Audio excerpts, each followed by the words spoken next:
Ellie, young and hopeful, moved into the old Victorian house. It was a sprawling space with an attic no one dared to touch. She, however, was drawn to it. The attic was dusty, cobwebs thick in the corners. A single window cast a pale anemic light on the jumble of forgotten things. It was there, in the corner she found it. A cheval mirror. Tall, ornately framed, it stood like a sentinel, its glass dark and deep. Something about the mirror called to her.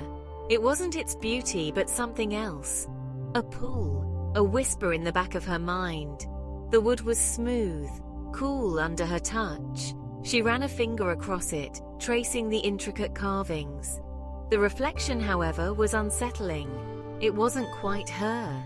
The eyes seemed different, older, sadder. Ellie shook her head, blaming the dim light. She decided to keep the mirror, cleaned it, polished the wood until it gleamed. The attic became her sanctuary, the mirror her confidant. She would sit before it, talking, sometimes crying. The reflection, however, never changed. The sadness in those mirrored eyes remained, a constant, unnerving presence. Ellie began to avoid looking at it directly, but she could feel its gaze following her every move. Nights, she'd wake from nightmares. The mirror, bathed in moonlight, would seem to glow, and the reflection, it wasn't passive anymore. It moved, shifting, reaching out. Ellie would bury her face in her pillow, telling herself it was just her imagination. But the fear, a cold knot in her stomach, wouldn't subside. Something was wrong, deeply wrong. The nightmares intensified. Vivid, terrifying, they always featured the mirror. The reflection would step out, its touch icy cold, its voice a whisper that promised darkness.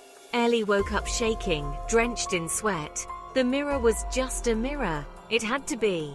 But the line between dream and reality blurred. Objects in the attic were moved, misplaced. Scratches appeared on the floor, deep, as if clawed by something inhuman. Ellie tried to rationalize it, but fear gnawed at her sanity. She couldn't deny the feeling of being watched, hunted. The mirror, once her solace, was now a source of terror.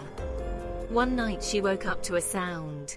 A soft, dragging sound came from the attic. She froze, her heart pounding in her chest. Moonlight streamed through the window, illuminating the attic.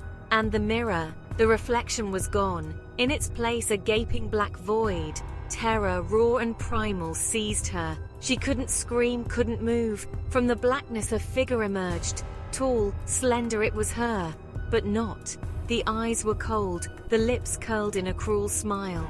The doppelganger stepped out of the mirror, its touch sending a jolt of pain through Ellie. "We are one," it whispered, its voice like shards of glass. "And now it's my turn." Ellie fought, clawed, screamed, but the reflection was stronger. It forced her towards the mirror, the black void beckoning. She thrashed, desperate to escape its grasp, but it was too late. The mirror swallowed her whole, the glass cold and unforgiving. She landed hard, the world around her a distorted reflection of her own. It was her attic, but everything was wrong, twisted, grotesque.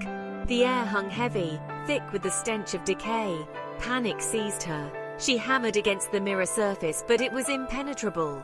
Her reflection, her other self, stood on the other side. It watched her, a triumphant smirk on its face. "This is your world now," the doppelganger hissed, its voice echoing in the warped reality.